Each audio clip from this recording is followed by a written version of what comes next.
আমার আজকের রাতটা যদি শেষ রাত হয়ে যায়, কত মানুষ রাতের বেলায় ঘুম গেছে সুস্থ, সকালবেলা আর জাগ্রত হইতে পারে নাই। আমারও যদি পরিস্থিতিটা এমন হয়ে যায়, আমারও যদি জীবনের খাতায় সওয়াবের চাইতে পাপ বেশি হয়ে যায়, কিয়ামতের দিন আল্লাহ তাআলার সামনে পাপীদের কাতারে দাঁড়ানো লাগবে। এই চিন্তাটা যদি তার অন্তরের মধ্যে আসে, আশা করা যায় ও তাওবা করবে, আল্লাহর কাছে বলবে, আল্লাহ জীবনে অনেক পাপ করেছি, জানি না আজ রাতটা শেষ রাত কিনা, আপনি আমারে খালেস তওবা করতেছি, মাফ করে দেন। সে যদি খালেস তওবা করে, আশা করা যায় আল্লাহ রাব্বুল আলামিন তার তওবা কবুল করবে। আল্লাহ না করুন, ওই ব্যক্তি যদি ওই রাতের বেলা মারা যায়, আশা করা যায় কিয়ামতের দিন নিষ্পাপ অবস্থায় আল্লাহর সামনে দণ্ডায়মান হবে। ওয়াযাক্কির ফাইন্নাদ যিকরা তানফাউল মুমিনিন। আল্লাহ রাব্বুল আলামিন বলেন, আপনি বারবার উপদেশ দেন, ওয়াজ করেন, নসিহত করেন। কেন আপনি বারবার উপদেশ দিবেন, ওয়াজ করবেন? কারণ কি? আল্লাহ তাআলা কারণ বর্ণনা করে বলেন, ফাইন্নাদ যিকরা তানফাউল মুমিনিন। কারণ ওয়াজ, নসিহত, উপদেশ এটা হলো মুমিনের জন্য উপকারী। আল্লাহ তাআলা শুধু আমার আপনার নবীকে ওয়াজ করার নির্দেশ দিয়েছেন এমনটা নয়, বরং নিজেও ওয়াজ করেছেন। কত ওয়াজ করেছেন আল্লাহ! কোরআনুল কারীমের মধ্যে যত আয়াত আছে, সমস্ত আয়াতগুলোর মধ্যে 500 আয়াত হলো বিধানাবলী সংক্রান্ত আয়াত। এই 500 আয়াত ব্যতীত যত আয়াত আছে সবগুলোর মধ্যে ওয়াজ, নসিহত, উপদেশ, উপমা, ঘটনা। আল্লাহ তাআলা এই আয়াতগুলোর মধ্যে জান্নাতের নাজ নেয়ামতের কথা বর্ণনা করেছেন, জাহান্নামের শাস্তির কথা বর্ণনা করেছেন, অতীতের অনেক অবাধ্য উম্মতদের কথা বর্ণনা করেছেন, অনেক বাধ্য উম্মত বা জাতির কথা আল্লাহ তাআলা বর্ণনা করেছেন, নবীদের ঘটনা আল্লাহ তাআলা বলেছেন, আবার নবী ছাড়া অনেক বুজুর্গদের ঘটনাও আল্লাহ তাআলা কোরআনে বলেছেন। আবার ঘটনা বর্ণনা করে ওই ঘটনাকে আল্লাহ তাআলা আহসানুল কসস হিসাবে স্বীকৃতি দিয়েছে। সবচেয়ে সুন্দর ঘটনা আল্লাহ তাআলা কোরআনে বর্ণনা করেছেন। এজন্য আমাদের দেশে কিছু ভাই আছে, বলে ওয়াজ হবে কোরআন হাদিস থেকে, এদের কথা ভুল। বলে ওয়াজ হবে কোরআন হাদিসের আলোকে, ঠিক কিনা বলেন? ওয়াজ কোরআন হাদিসের আলোকে হবে। এজন্য অনেক সময় দেখা যায় বয়ানের মধ্যে যদি কেউ কোনো বিষয়কে বোঝানোর জন্য কোরআন হাদিসে নাই এমন কোন ঘটনা বর্ণনা করে, তখন তাকে তিরস্কার করে, দেখ কিসসা কওয়েন না হুজুর। এরকম বলার লোক সমাজে আছে না নাই? এটা যারা বলে, এটা তাদের জ্ঞানের গভীরতা কম থাকার কারণে বলে। তাহলে মূলত দ্বীনি আলোচনা হয় কোরআন হাদিসের আলোকে। এখানে কোরআন সুন্নাহর কথা থাকে, আরো কিছু কথা থাকে যেগুলা কোরআন সুন্নাহ সমর্থিত, কোরআন হাদিস সমর্থিত। এজন্য আল্লাহ তাআলা কোরআনুল কারীমে ওয়াজ করেছেন, নবীজিকে ওয়াজ করার নির্দেশ আল্লাহ তাআলা দিয়েছেন। নবীজি ও সাহাবায়ে কেরাম ওয়াজ করেছেন। কত ওয়াজ নবীজি করেছেন। আমাদের মসজিদের খতিব সাহেবরা শুধুমাত্র জুমার দিন ওয়াজ করে বয়ান করে। আমাদের দেশে মসজিদের উদ্যোগে মাহফিল হয়, যুব সমাজের উদ্যোগে মাহফিল হয়, এলাকাবাসীর উদ্যোগে মাহফিল হয়, সংগঠনের উদ্যোগে মাহফিল হয়, মাদ্রাসার উদ্যোগে মাহফিল হয়। বছরে হয়তো একবার, কোন জায়গায় হয়তো 2 বার। কিন্তু নবীজি ওয়াজ কত বেশি করতেন সাহাবায়ে কেরামকে। বলে প্রতি নামাজের পরে নবীজির যদি কোনো কাজ না থাকতো, ব্যস্ততা না থাকতো, আর নবীজি যদি মদিনায় থাকতেন, প্রত্যেক নামাজের পর নবীজি সাহাবায়ে কেরামকে সামনে নিয়ে ওয়াজ করতেন। শুধু তাই না, কোথাও পথ চলতেছেন, সাথে সাহাবায়ে কেরাম আছে, নবীজি ওয়াজ করতেন। আবার অনেক সময় আমাদের অনেকের মধ্যে এমন একটা বিষয় কাজ করে যে শ্রোতা কম হলে ওয়াজ উঠে না, ওয়াজ জমে না। কিন্তু বাস্তবতা, চট্টগ্রামে জীবনের অনেক সময় কাটানোর কারণে দেখেছি শাইখুল ইসলাম আল্লামা শাহ আহমদ শফি রহমাতুল্লাহি আলাইহি যখন মাদ্রাসার আশেপাশে কোনো জায়গায় ওয়াজ মাহফিল হইতো, হুজুর বলতেন আমাকে বয়ান দিবা আসরের পর। আমাদের গ্রাম অঞ্চলে একটা কথা বলে, বাড়ির গোশ ডাইলের মতো। কি বলে? বাড়ির গোশ ডাইলের মতো। এখন হাটহাজারীর মুহতামিম সাহেব মাদ্রাসার পাশে বয়ান করবে, মনে করেন মাদ্রাসার ছাত্ররা যায় নাই, বা এমন দূরত্ব সেখানে মাদ্রাসার ছাত্ররা যাবে না, দেখা যায় তো 30, 40, 50 জন সামনে বসে বয়ান শুনতেছে। কিন্তু হযরত এই অল্প শ্রোতা হওয়ার কারণে ওয়াজটা যে গুরুত্ব কম দিয়ে করতেন তা না, বরং হযরত আরো মনে করতেন যে এই সময়ে লোকজন এত ব্যস্ত, এই মানুষগুলো ব্যস্ততা ফালায়া আমার কথা শুনতে আসছে, তার মানে এরা এক একটা 100 জনের চাইতেও বেশি।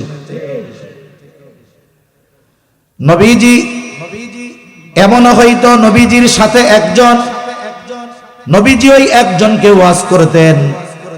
হাদিস বর্ণনার আলোকে এ কথা বোঝা যায়, নবীজির অনেক হাদিস আছে যে নবীজি যখন এই হাদিস বর্ণনা করতেছেন বা ওয়াজ করতেছেন, তখন নবীজির সাথে মাত্র একজন সাহাবী ছিল। শ্রোতা একজন থাকলেও নবীজি কি করতেন? ওয়াজ করতেন। আমি যে হাদিসখানা আপনাদের খেদমতে পাঠ করেছি, এই হাদিসের বর্ণনার ভঙ্গিতে এটাই মনে হয় যে এই হাদিস যখন নবীজি বর্ণনা করতেছেন, তখন নবীজির সাথে বর্ণনাকারী সাহাবী একাই ছিলেন।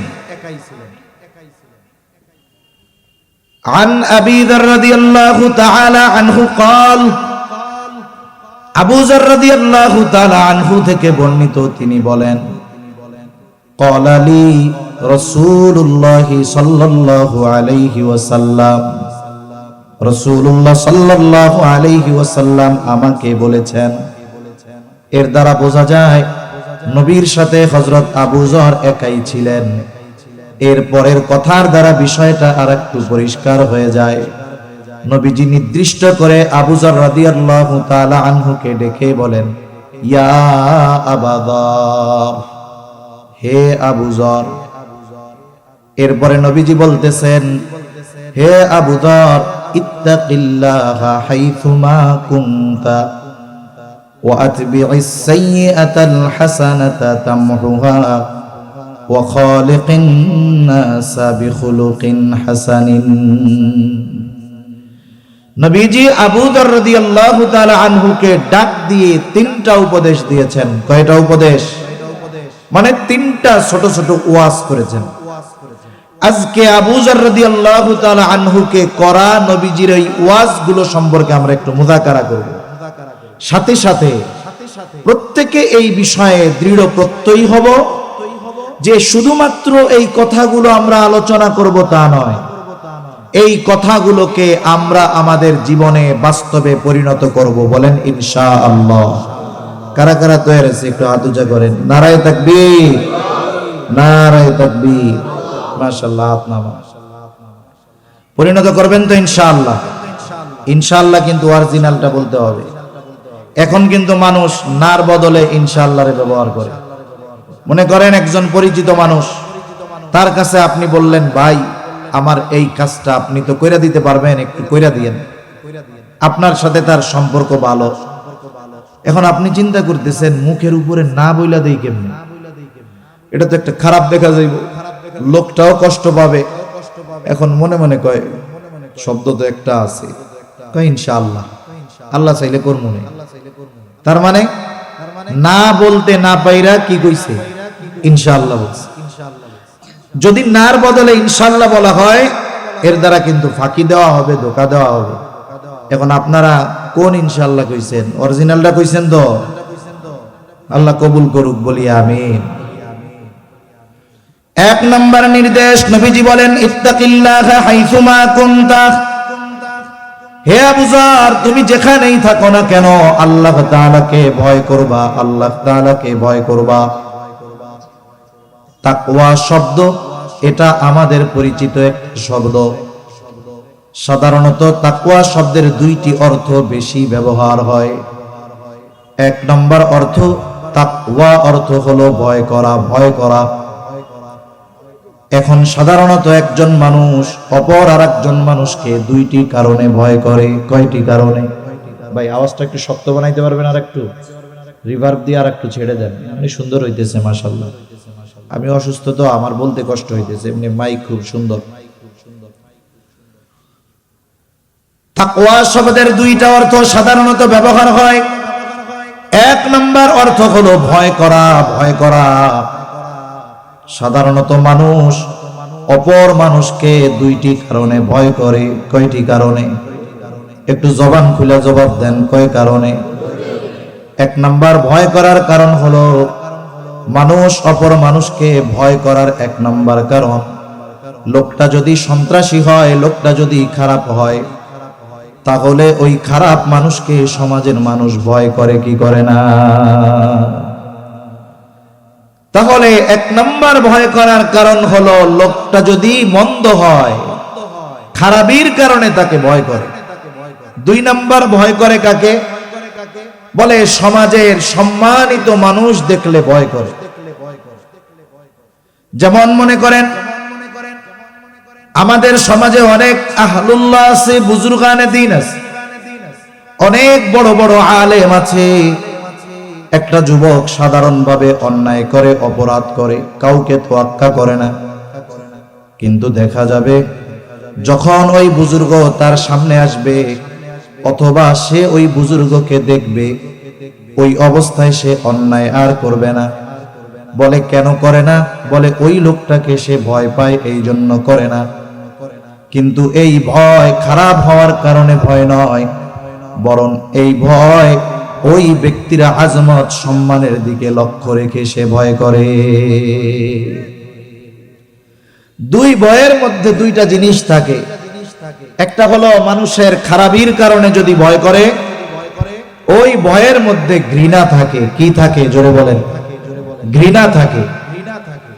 আর যদি কোনো মানুষ কারো সম্মানের দিকে খেয়াল করে ভয় করে, বলে ওই ভয়ের মধ্যে ভালোবাসা থাকে, ওই ভয়ের মধ্যে মোহাব্বত থাকে। আল্লাহ তাআলাকে বান্দা ভয় করে দ্বিতীয় প্রকারের ভয়, তার আজমত, তার সম্মান, তার মর্যাদার দিকে খেয়াল রেখে বান্দা ভয় করে। আর এই ভয়ের মধ্যে আল্লাহর প্রতি বান্দার ভালোবাসা থাকে। ঠিক কিনা বলেন? তাকওয়া শব্দের অর্থ হলো বিরত থাকা, বেঁচে থাকা। কি থেকে বান্দা বেঁচে থাকবে? বলে যেই আল্লাহর আজমতের দিকে খেয়াল রেখে তাকে ভয় করে, বলে আল্লাহ তাআলার নিষেধ সমূহ থেকে সে বেঁচে থাকবে।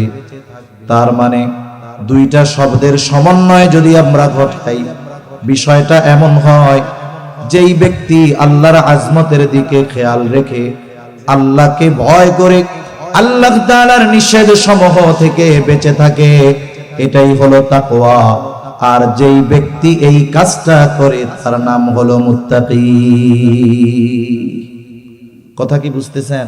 ভাই গরম পানিটা তাড়াতাড়ি আনতে বলেন না, গরম পানি। আমার কথা কি বুঝতেছেন? কষ্ট হচ্ছে না তো? নাকি ঘুম চলে আসতেছে? তাহলে মুত্তাকিকে বলে যে আল্লাহ রাব্বুল আলামিনের আজমতের দিকে খেয়াল রেখে আল্লাহকে ভয় করে তার নিষেধ সমূহ থেকে যে বেঁচে থাকে, সে হলো মুত্তাকি। কোরআনুল কারীমে আল্লাহ তাআলা তাকওয়া অর্জনের নির্দেশ দিয়েছেন। আল্লাহ তাআলা কোরআনুল কারীমের মধ্যে বলেন, ইয়া আইয়ুহাল্লাযীনা আমানুত্তাকুল্লাহা হাক্কা তুকাতিহি ওয়ালা তামুতুন্না ইল্লা ওয়া আনতুম মুসলিমুন। আল্লাহ তাআলা বলেন, হে ঈমানদারেরা, তোমরা আল্লাহ তাআলাকে ভয় করো, ভয় করার মতো ভয়, আর মুসলমান না হয়ে তোমরা মৃত্যুবরণ করো না। তাহলে কোরআনুল কারীমে তাকওয়া অর্জনের নির্দেশ যিনি দিয়েছেন তিনি কে? জোরে বলেন। এখন তাকওয়া কাকে বলে, মুত্তাকি কে, এটা তো আগেই বুঝতে পেরেছেন আশা করি। বুঝেন নাই? এখন যদি জিজ্ঞাসা করি যে মুত্তাকি কে, একেবারে সহজ কথায় বুঝাইছি, কে বলতে পারবেন? কে বলতে পারবেন যে মুত্তাকি কে? একটু আগে কইছি না? বলেন তো মুত্তাকি কে? যে আল্লাহর আজমতের দিকে খেয়াল রেখে আল্লাহকে ভয় করে আল্লাহর নিষেধ থেকে বাঁচে, সে হলো মুত্তাকি। এই মুত্তাকি, এই গুণ অর্জন করার নির্দেশ কে দিয়েছেন? ভাই আসলে বিষয় হলো কি, আমি কই, আমি যখন আলোচনা করি আপনারা যদি একটু বেখেয়াল হন ছুটে যাবে। আর আমি আলোচনা করব পার্ট বাই পার্ট। আপনাকে আমার সামনের কথা বুঝতে হলে পেছনের কথা মনে রাখতে হবে। আমি কিন্তু চোখ বুঝা কানে হাত দিয়ে টান দিতে পারি না, কিন্তু কথা বোঝার জন্য খেয়াল দিয়ে বুঝতে হবে। এখন তো আমার কষ্ট লাগতেছে যে এত সুন্দর করে বুঝাইলাম যে মানুষ মানুষকে দুই কারণে ভয় করে, কোন কোন কারণে তাও বললাম। আমরাও আল্লাহকে ভয় করব, কোন বিষয়টা খেয়াল রেখে ভয় করব তাও বললাম। এখন এই ভয় করার পরে এরপরে কি করব এও বললাম। আর যে আল্লাহর আজমতের দিকে খেয়াল রেখে ভয় করে আল্লাহর নিষেধসমূহ থেকে বেঁচে থাকবে সে মুত্তাকি, এই পর্যন্ত যখন বললাম একটা লোক হিম্মত করে কইতে পারলেন না, এটা আমার দুঃখ লাগতেছে। বাকি সময়গুলো খেয়াল দিয়ে শুনবেন তো ইনশাআল্লাহ। নাকি আমার কথা বুঝেন না? কোনো সমস্যা হইতেছে? বুঝতে কষ্ট হইতেছে? আচ্ছা, যদি বুঝতে সমস্যা হয় আল্লাহ যেন আমাকে বোঝানোর মতো ভাষা দেন যেগুলোর দ্বারা আমি আপনাদেরকে কথাগুলো বুঝাইতে পারি। বলেন আমিন। তাহলে মুত্তাকি হওয়ার নির্দেশ দিয়েছেন কে? জোরে বলেন। এই নির্দেশ কোথায় আছে? জোরে বলেন কোথায়? আমি কি কঠিন প্রশ্ন করতেছি আপনাদের? একটা গল্প কই তাইলে শুনেন। সম্ভবত হুসাইন আহমদ মাদানী রহমাতুল্লাহি আলাইহি এক মজলিসের মধ্যে বয়ান করতেছে, আলোচনা করতেছে, বয়ান করে হযরত চলে যাবে। এখন ওই এলাকার একজন ভক্ত ছিল হযরতের, খুব টাকাওয়ালা, সম্পদওয়ালা, দিনদার মানুষ। উনি নিয়ত করছে হযরতকে ওনার বাড়িতে মাহফিলের পরে খানা খাওয়াবে, এটা ওনার ইচ্ছা। হযরতের সাথে আরো 5-7 জন আছে।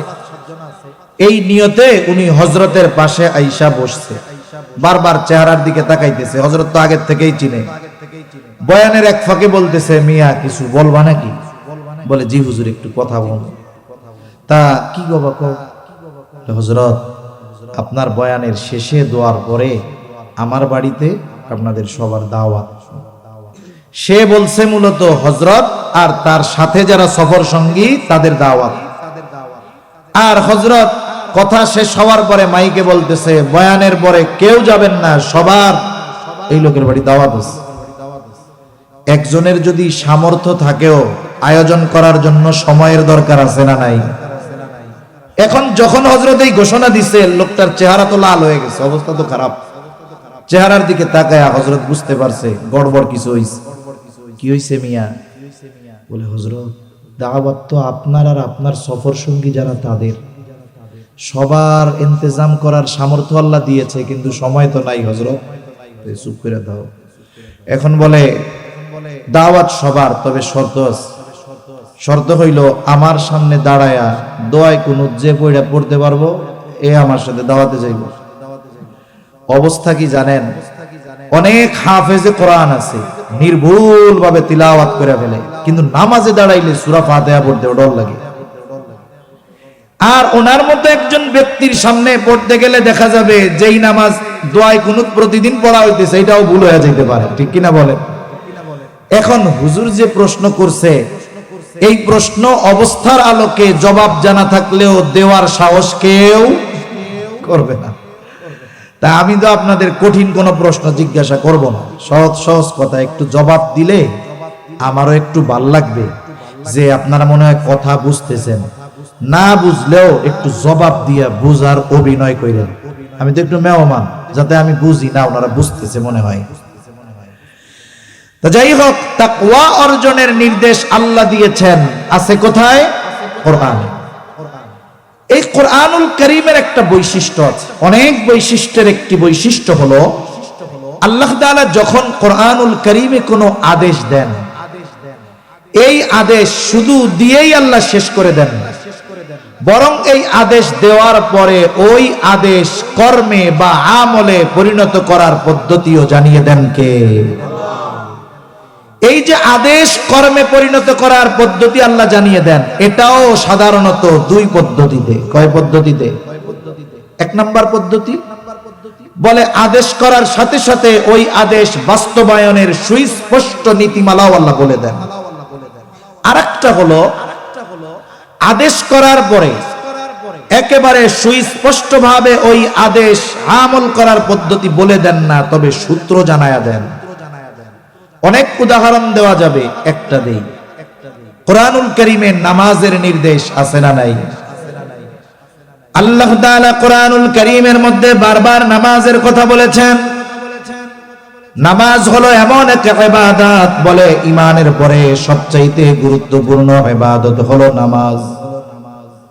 নামাজ হলো এমন এক ইবাদত, নবীজি বলেন আউয়ালু মা ইউহাসাবু বিহিল আবদু ইয়াউমাল কিয়ামাতিস সালাহ। নবীজি বলেন কিয়ামতের দিন সর্বপ্রথম নামাজের হিসাব নেওয়া হবে।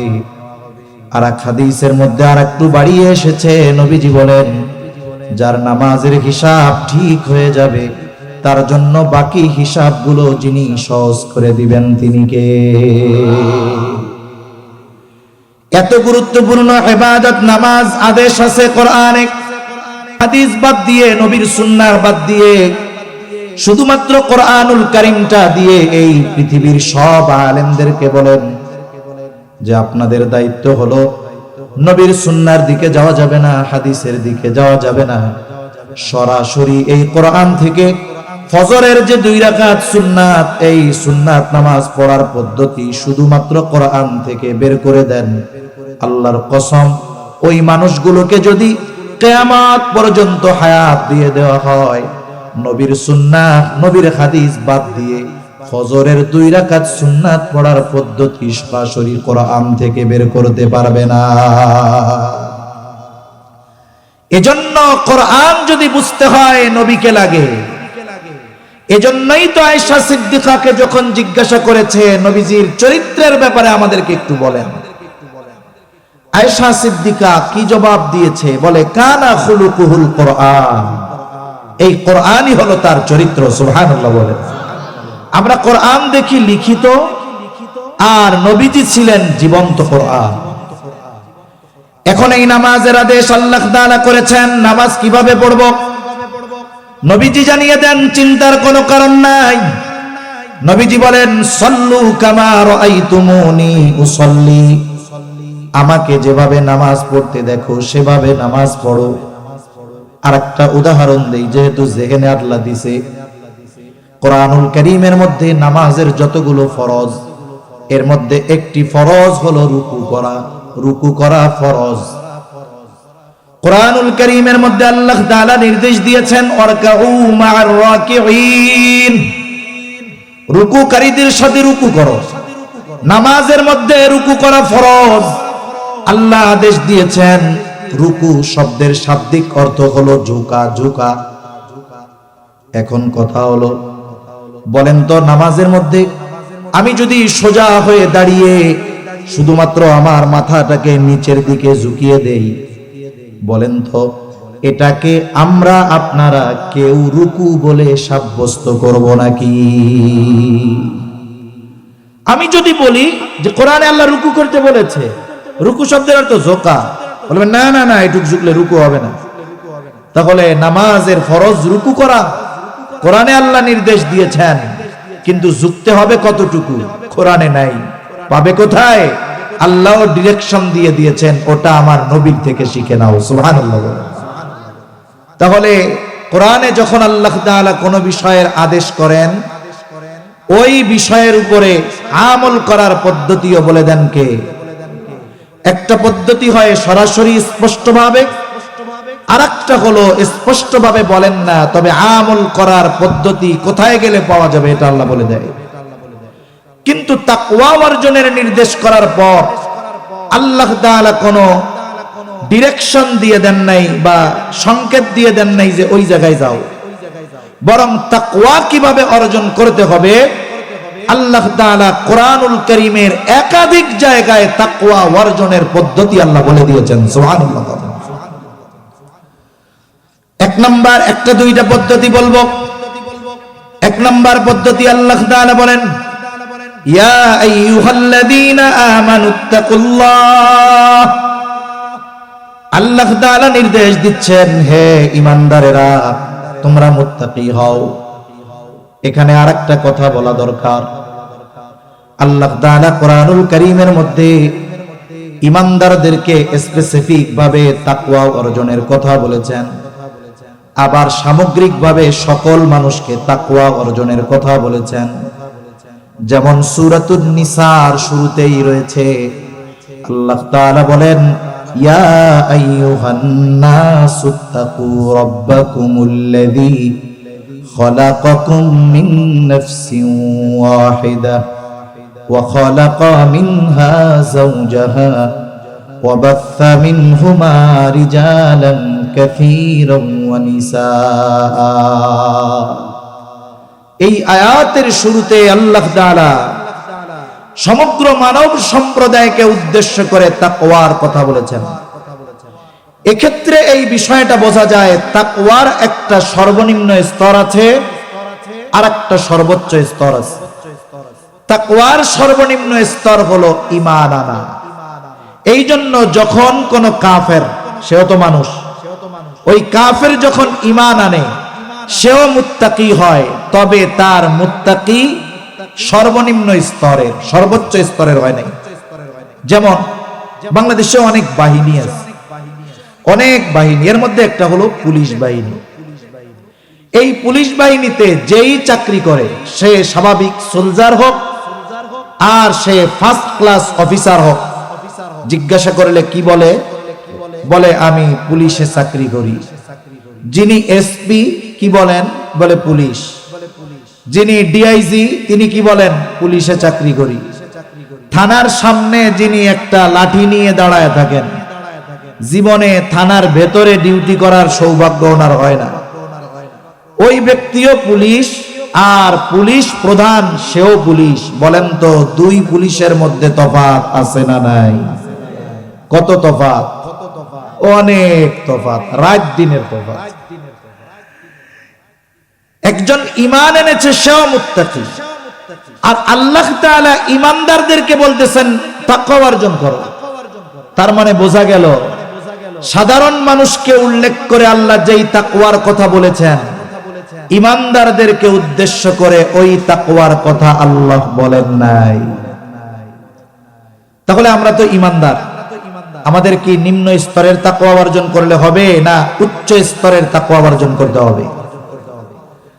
এই উচ্চ স্তরের তাকওয়া অর্জন করার নির্দেশ আল্লাহ তাআলা দিয়ে বলেন, ইয়া আইয়ুহাল্লাযীনা আমানুত্তাকুল্লাহ।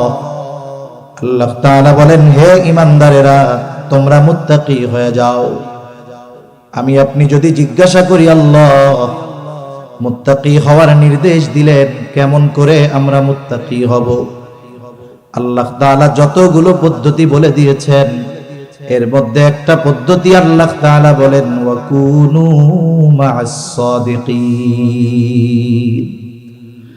আল্লাহ তাআলা কেমন যেন বলে, বান্দারে তুমি যদি মুত্তাকি হতে চাও সত্যবাদীদের সঙ্গী হয়ে যাও। একটু খেয়াল দিয়ে কথাগুলো শুনতে হবে। আল্লাহ তাআলা কিন্তু বলেন নাই আবেদদের সঙ্গী হয়ে যাও, যারা রাত জেগে ইবাদত করে তাদের সঙ্গী হয়ে যাও, যারা দান সাদাকা বেশি করে তাদের সঙ্গী হয়ে যাও। আল্লাহ তাআলা সত্যবাদিতার কথাকে কেন উল্লেখ করেছেন? বুজুর্গানে দিন বলেন, একটা মানুষ তখনই সত্যবাদিতার গুণে গুণান্বিত হতে পারে যখন তার মধ্যে বাকি সমস্ত গুণ পাওয়া যায়। একটা গল্প বলি, কষ্ট হবে না তো আপনাদের? একেবারে প্রত্যন্ত অঞ্চলে একটা ছেলে, সে শহরে লেখাপড়া করছে। গ্রামের মানুষ আগে, এখনো অনেক জায়গায় আছে, যে কোনো মতে যদি আইয়া পাস করে মনে করে এটা হলো আমাদের দেশের সবচাইতে বড় শিক্ষিত, আইয়া পাস করলে। এইরকমও অনেক গ্রাম এখনো আছে। এখন ওই প্রত্যন্ত অঞ্চলের ওই গ্রামের একটা ছেলে শহরে লেখাপড়া করছে, ঢাকা ভার্সিটিতে মাস্টার্স অনার্স মাস্টার্স কমপ্লিট করছে, পিএইচডি করছে, সাথে সাথে বিসিএস ক্যাডারও হয়ে গেছে, বড় সরকারি চাকরি করে, বাংলাদেশের সব লেখাপড়া তার শেষ। এখন গ্রামে যখন আসছে, গ্রামের মানুষ দলে দলে তারে দেখতে আসছে, যে আমাদের গ্রামে এত উচ্চ শিক্ষিত একজন মানুষ, তার চেহারাটা না দেখলে হয়। আগে মানুষ যখন 3-4টা লেটার নিয়ে পাস করতো, 3-4 গ্রাম পর থেকে ওই ব্যক্তিকে দেখার জন্য আসতো। এখন ওই ছেলেকে দেখতে আসছে, সবাই দেখা চলে গেছে, একজন মুরব্বী প্রবীণ মানুষ পাশে দাঁড়ায় আছে। ওই লোকটাকে দাঁড়ানো দেখে ছেলেটা জিজ্ঞাসা করে, চাচা যান, আপনি কি কিছু বলবেন? তা মুরব্বী সহজ সরল মানুষ বলতেছে, বাজার শুনলাম তুমি নাকি অনেক লেখাপড়া শিখছো, সব লেখাপড়া তোমার শেষ, তা তুমি কি লেখাপড়া করছো বাজার? তা উনি বলতেছে, চাচা আমি ঢাকা ভার্সিটি থেকে অনার্স শেষ করেছি, মাস্টার্স কমপ্লিট করেছি, অমুক বিষয়ের উপরে আমি পিএইচডি করেছি, আবার সাথে সাথে ফাঁকে বিসিএসও দিয়ে দিয়েছিলাম, একেবারে বড় সরকারি এক চাকরি পেয়েছি। এখন মুরব্বী তো বুঝে যে আইয়া পাস করলে বড় শিক্ষিত। মুরব্বী কি বুঝে? আইয়া পাস করলে বড় শিক্ষিত। এখন মুরব্বী কপালটা ঘুষায় জিজ্ঞেস করে, বাজান এত লেখাপড়া তো করলা, তুমি কি আইয়া পাস করছিলা আব্বা? এখন কোন তো যেই ছেলে আইয়া পাস করবে না, সে কি অনার্সে ভর্তির যোগ্য বলে বিবেচিত হবে? তার মানে একজনের পরিচয় জিজ্ঞাসা করছে, আপনার নাম কি? বলে আমার নাম মুফতি অমক। এখন আমি যদি জিজ্ঞাসা করি, ভাই আপনি মুফতি বুঝলাম, আপনি কি মৌলানা হইছিলেন? এখন যে মাওলানা হয় নাই, দাওরা দেয় নাই, সে কি মুফতি হইতে পারবে? তার মানে যিনি বলবেন যে আমি মাস্টার্স কমপ্লিট করেছি, তার মানে আগের সব লেখাপড়া উত্তীর্ণ হয়ে এরপরে তিনি ওইখানে পৌঁছেছেন। সাদিকিন, এই সত্যবাদিতার গুণ হলো এমন এক গুণ যার মধ্যে ইবাদতের গুণ থাকবে, যার মধ্যে দান সাদকার গুণ থাকবে, যার মধ্যে ন্যায়পরায়ণতার গুণ থাকবে। সকল গুণের সমন্বয়ে যেখানে বলে ওই ব্যক্তি সাদিকিনদের অন্তর্ভুক্ত। এজন্য আল্লাহ তাআলা বলেন, এই ধরনের মানুষের সঙ্গী হয়ে যাও। 2 নম্বর পদ্ধতি আল্লাহ তাআলা বলেন, ইয়া আইয়ুহাল্লাযীনা আমানুত্তাকুল্লাহ। আল্লাহ তাআলা বলেন, হে ঈমানদারেরা তোমরা মুত্তাকি হও। আমরা যদি জিজ্ঞাসা করি, আল্লাহ কেমন করে মুত্তাকি হব? আল্লাহ তাআলা বলেন, ওয়াল তানদুর নাফসুম মা কদ্দামাত লিগাদ। আল্লাহ তাআলা বলেন, তুমি নজর দাও, তুমি আগামীর জন্য কি প্রেরণ করেছো। আল্লাহ তাআলা বলতেছেন, মুত্তাকি যদি হতে চাও তুমি নজর দাও আগামীর জন্য কি প্রেরণ করেছো। আগামী মানে ফিউচার, মানে ভবিষ্যৎ। সাধারণত ভবিষ্যৎ আমাদের জন্য 2 প্রকারের। কয় প্রকারের? আপনাদের কি কষ্ট হইতেছে? তাকবীর দেন, নারায়ে তাকবীর, নারায়ে তাকবীর।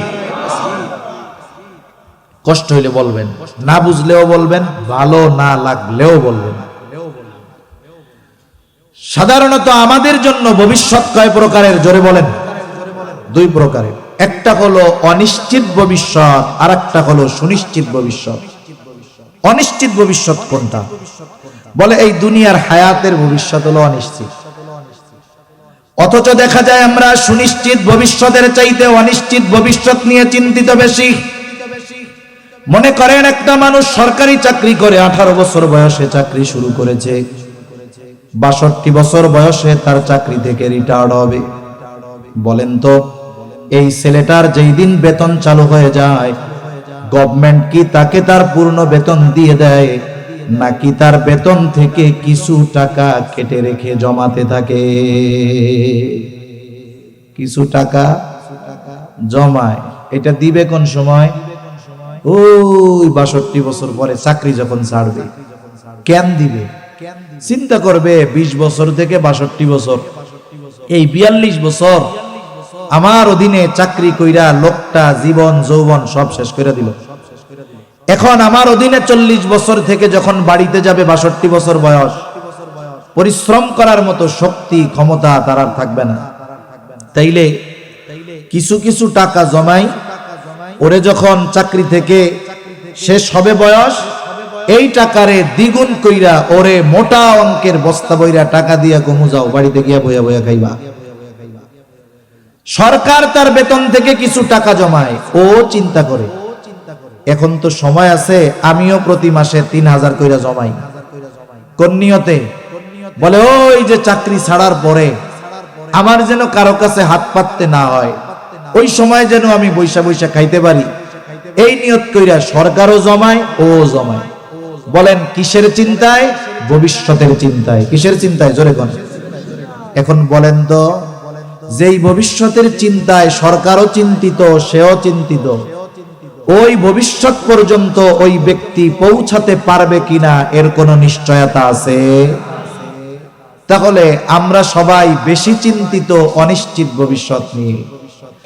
আল্লাহ তাআলা এখানে আগামী দ্বারা সুনিশ্চিত ভবিষ্যতের কথা বলেছেন। আল্লাহ তাআলা বলেন ওই সুনিশ্চিত আগামীর জন্য কি জমাইছো, কি প্রেরণ করেছো, ওই দিকে একটু নজর দিও, হিসাব কিতাব কইরো। বুজুর্গানে দ্বীনের ভাষায় একটা শব্দ আছে মুহাসাবা। মুহাসাবা হিসাব করা, জীবনের হিসাব।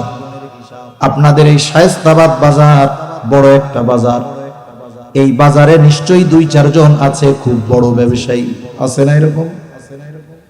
অনেক ব্যবসায়ী আছে, হুট করে বড় ব্যবসায়ী হয়ে যায় নাই।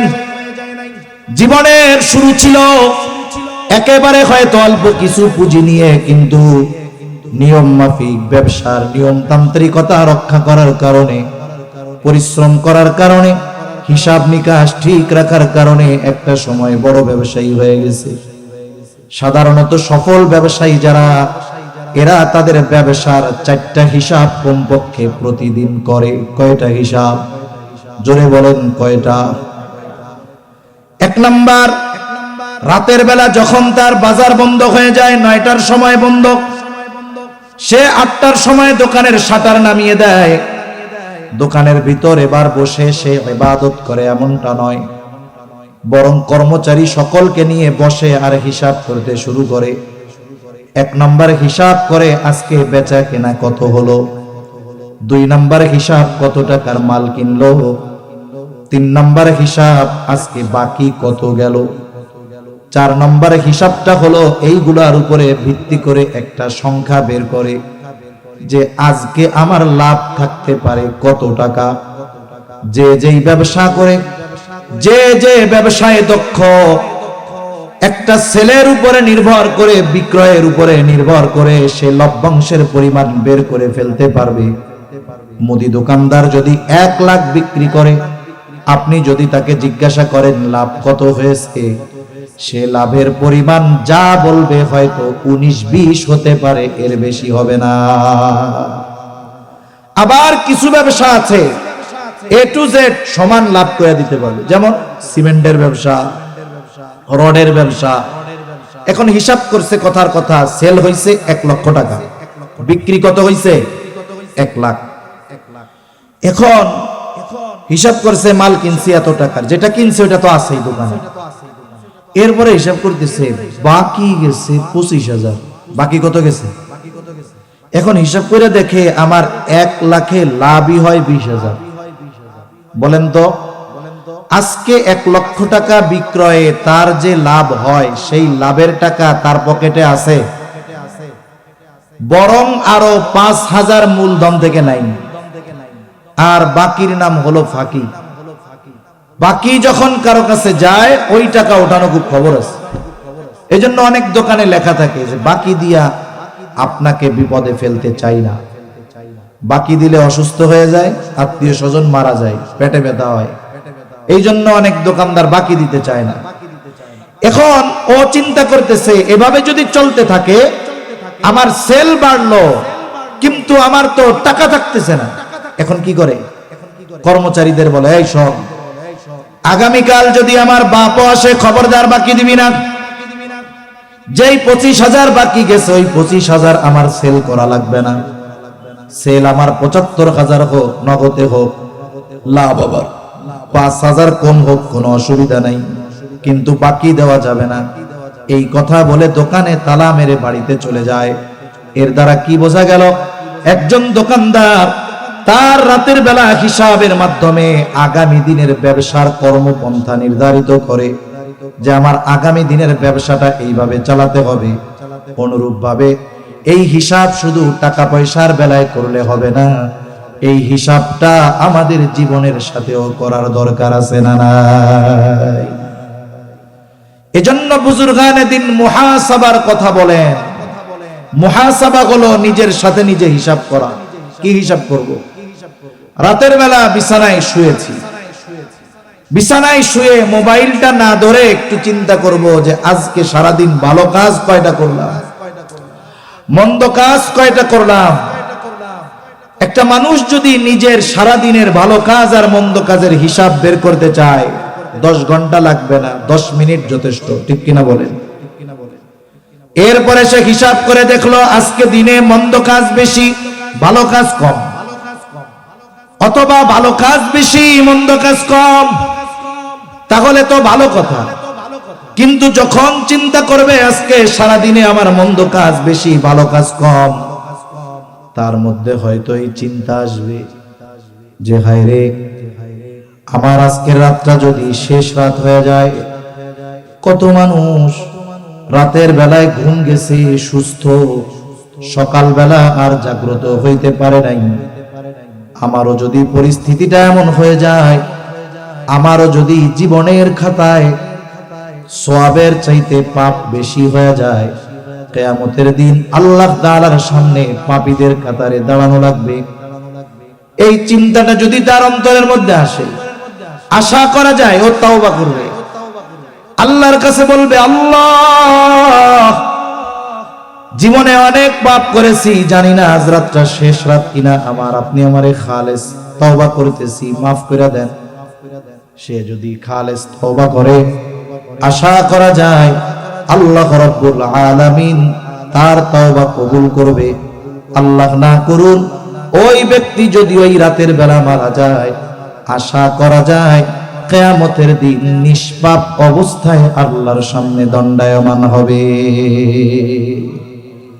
এজন্য রাতে শোবার সময় একটু চিন্তা করা দরকার, জীবনের হিসাব করা দরকার যে এই ঘুম যদি আমার শেষ ঘুম হয়, কারণ ঘুমকে বলা হয় মৃত্যুর মতো, আর নাওমু কাল মাউত, মৃত্যু হলো, ঘুম হলো মৃত্যুর মতো। আর যদি না জাগতে পারি তাহলে কি হবে? এজন্য প্রতি রাত্রে জীবনের একটু হিসাব করা দরকার আছে না নাই? যে আখিরাতে ভালো থাকার জন্য কি পাঠাইতেছি একটু হিসাব করা দরকার। একটা ঘটনা শোনাই, হাদিসের ঘটনা। হাদিসের মধ্যে এক জালেমের ঘটনা আসছে, তার নাম হইল কিফিল। ভাই ভলিউমটা একটু বাড়ান, আওয়াজটা ছাড়ে না, টন টন করে। জালেম কিফিল এর ঘটনা একবার দুইবার না, নবীজি বারবার বর্ণনা করছে। জালেম কিফিল, কাফা লাম দিয়া তার নামটা আসছে। তার ব্যাপারে হাদিসে আসছে এমন কোন পাপ নাই যে এই কিফিল করে নাই। জালেম কিফিলের মন্দ কর্মর গুলার মধ্যে একটা মন্দ কর্ম ছিল, সে মানুষকে সুদের উপরে টাকা দিত, মানুষকে সুদের উপরে টাকা দিত। একদিন এক বিধবা সুন্দরী মহিলা অভাবের তাড়নায় জালেম কিফিলের কাছে আসছে, কিফিল আমারে কিছু টাকা ধার দাও। জালেম কিফিল বলে আমি ধার দিতে পারবো না, সুদের উপরে নিতে পারো। আমাকে মাসে মাসে বা সপ্তাহে সপ্তাহে টাকার বিপরীতে এত সুদ দিতে হবে।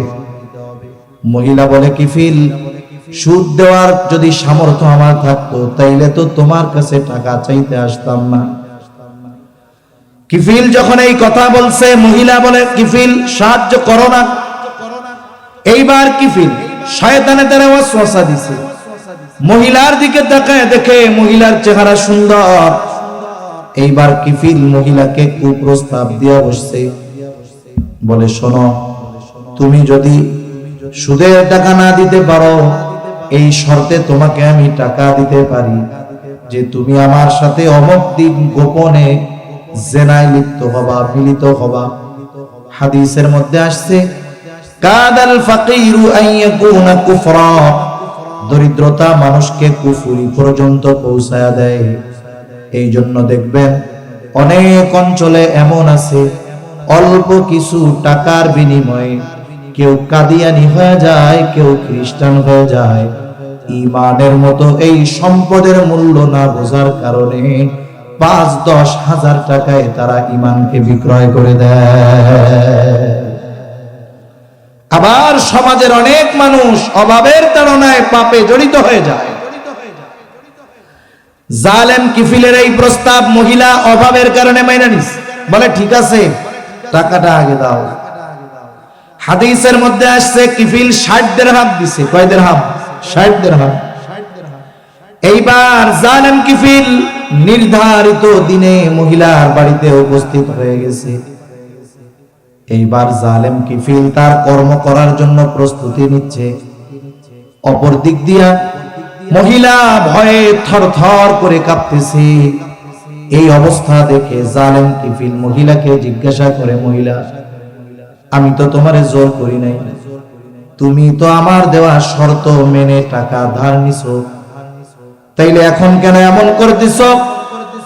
মহিলা বলে কিফিল, আমি তো অভাবের কারণে তোমার কাছ থেকে শর্তে রাজি হয়ে টাকাটা নিয়েছি রে কিফিল। আমি তো কোনো দুশ্চরিত্রা নারী নই, কিন্তু অভাব আমাকে তোমার শর্তে রাজি হতে বাধ্য করেছে কিফিল। আমি কোনোদিন এই ধরনের পাপাচারে লিপ্ত হই নাই। আমি কাঁপতেছি এই কারণে, তোমার সাথে যদি জেনা করি আর আমি যদি মারা যাই, তাহলে আগামীকাল আগামী দিন আল্লাহ তাআলার সামনে হাসরের ময়দানে আমি একজন জেনাকারিনী হিসাবে উপস্থিত হব। ও কিফিল, আমি তো আল্লাহর ভয়ে কান্না করতেছি, অন্য কোনো কারণে নয়। এই কথাটুকু জালেম কিফিলের কান দিয়া ঢুকে হৃদয় পর্যন্ত পৌঁছায় গেছে। জালেম কিফিলের অন্তর চিন্তা করতেছে, আহারে, আমি তো এমন কোন পাপ নাই, করি নাই, অথচ মহিলা পাপ ইচ্ছা করে করতেছে না, বাধ্য হয়েছে। এরপরেও পাপ করার ব্যাপারে আল্লাহর কত ভয়। মহিলার এই কথা জালেম কিফিলের অন্তর ছুঁয়ে গেছে। জালেম কিফিল মহিলাকে বলে, যাও মহিলা, তোমারে যে টাকা দিয়েছিলাম এটা তোমারে সাদকা করে দিলাম, দেওয়া লাগবে না। শোনো, আমি তাওবা করলাম, আজকে থেকে আর কোনো মন্দ কাজ করব না। তাওবা কইরা জালেম কিফিল বাড়িতে ফিরে গেছে। বলে, কেমন জালেম? যার ব্যাপারে নবীজি বলেন এমন কোন পাপ নাই যে জালেম কিফিল করে নাই। তাওবা কইরা রাতে বাড়ি গিয়ে শুয়ে পড়ছে। ঘটনাক্রমে রাতের বেলায় কিফিল মারা গেছে। স্বাভাবিকভাবে জালেম যদি মারা যায়, মানুষ অনেক সময় অনেক মানুষের মৃত্যুতে ইন্না লিল্লাহ কয় না, আলহামদুলিল্লাহ বলে, ঠিক কিনা বলেন? আমরা তো অতীতে অনেক সময় ফেসবুকের মধ্যে দেখতাম, বলে অমুক দলের একজন রোড অ্যাক্সিডেন্ট কইরা মরছে, কমেন্টস আসছে ৫,০০০, এর মধ্যে ৫,৫০০-এর বেশি হইল আলহামদুলিল্লাহ, যে এটা মরছে এতে মানুষ আরো খুশি হয়েছে।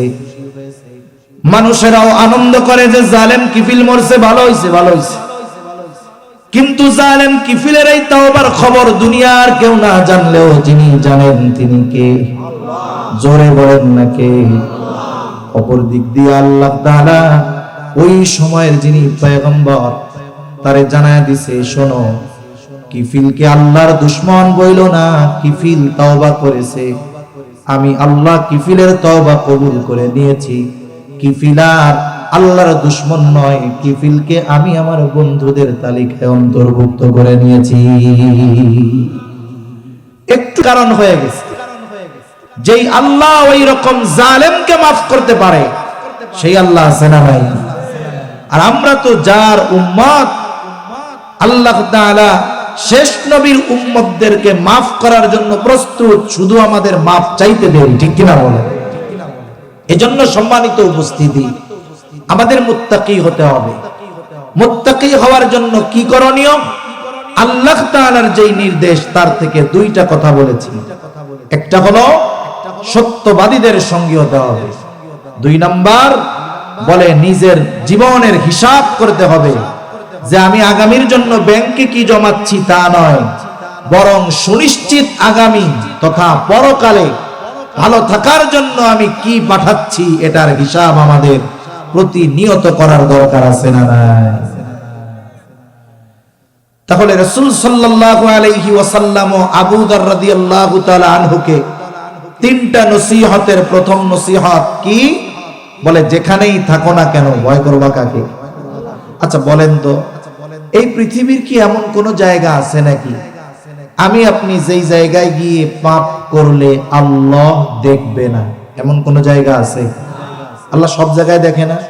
আমাদের বাহিরেও দেখে, অন্তরের ভিতরেও কি দেখে। আল্লাহ তাআলা কি বলেন শুনেন, ওয়ালাকাদ খালাকনাল ইনসানা ওয়া না'লামু মা তুওয়াসওয়িসু বিহি নাফসু ওয়া নাহনু আকরাবু ইলাইহি মিন হাবলিল ওয়ারিদ।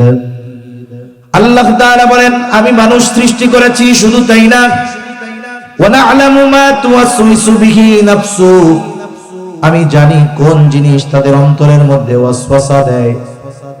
এই পৃথিবীতে অনেক আধুনিক মেশিন বের হয়েছে, ওই মেশিনের মধ্যে যদি আমাকে আপনাকে ঢুকায় দেওয়া হয়, আমার আপনার শরীরের কোন কোন অর্গান গুলো অসুস্থ হতে পারে সেটাও জানা যায়।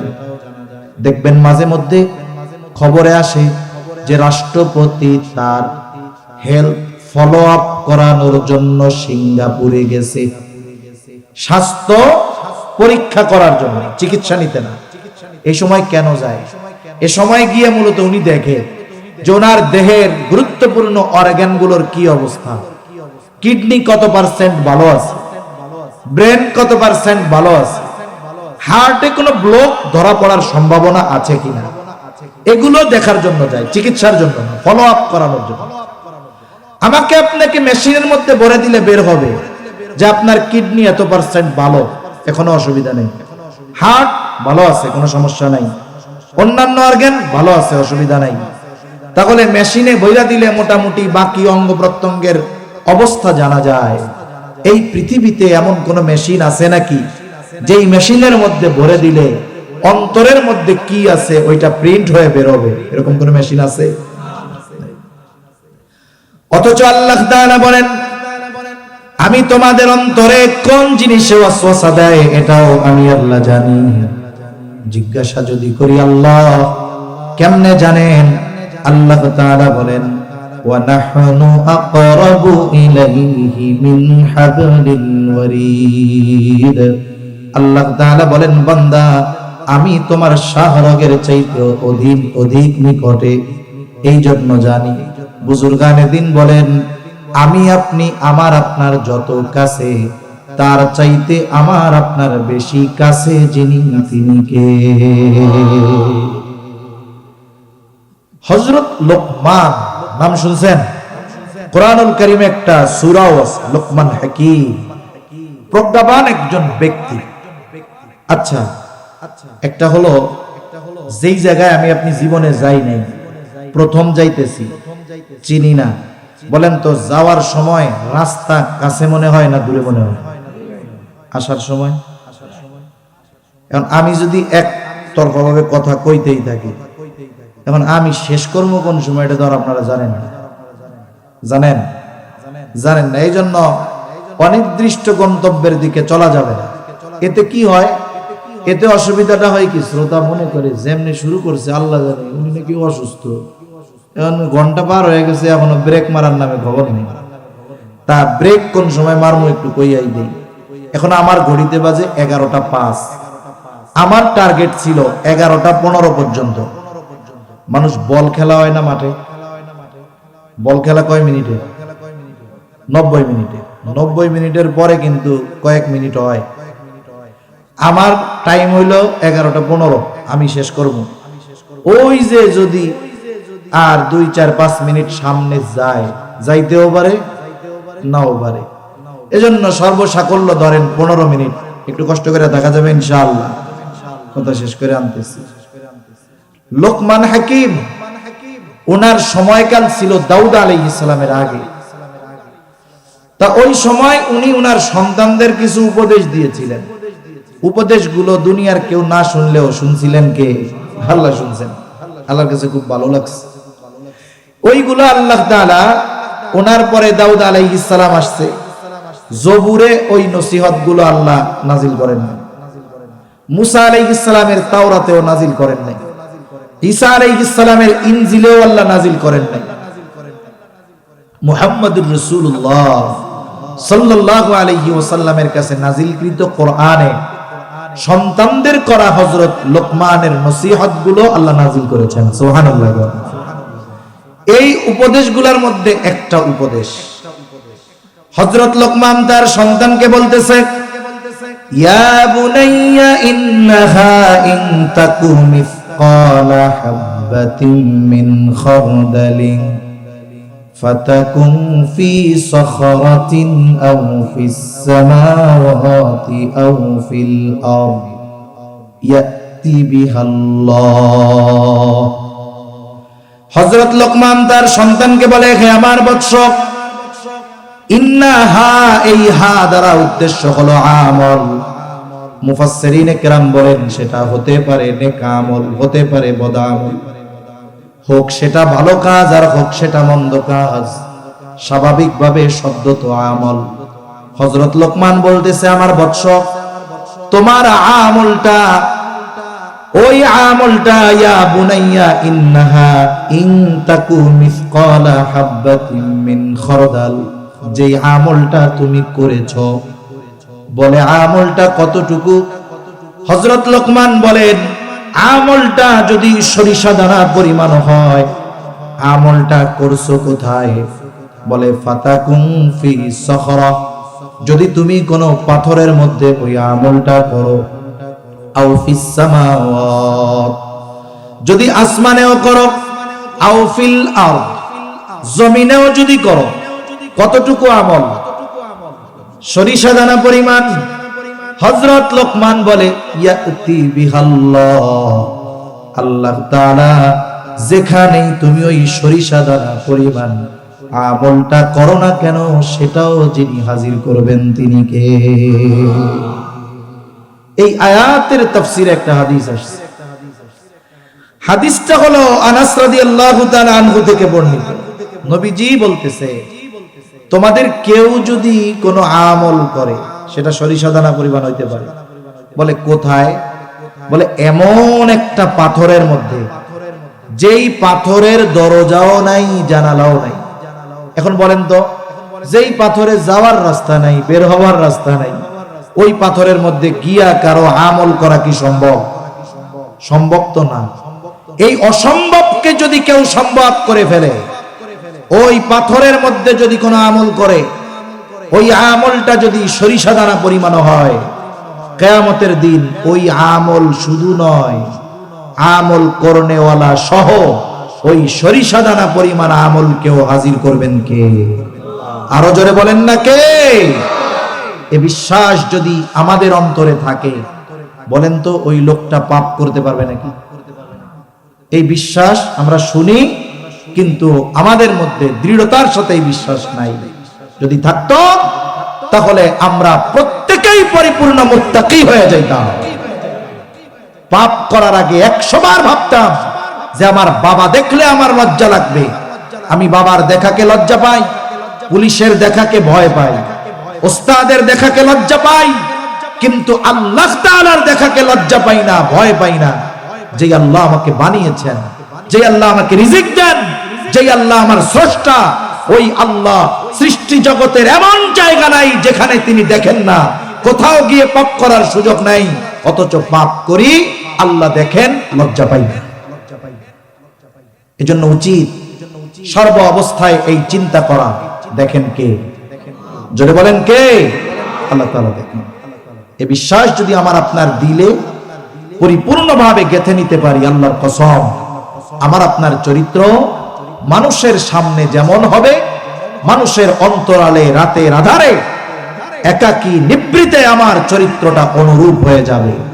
আল্লাহর প্রতি এই বিশ্বাস ছাড়া আল্লাহর কসম প্রকৃত মুত্তাকি হওয়া সম্ভব। আল্লাহ আমাদের পরিপূর্ণ মুত্তাকি হওয়ার তৌফিক দান করেন।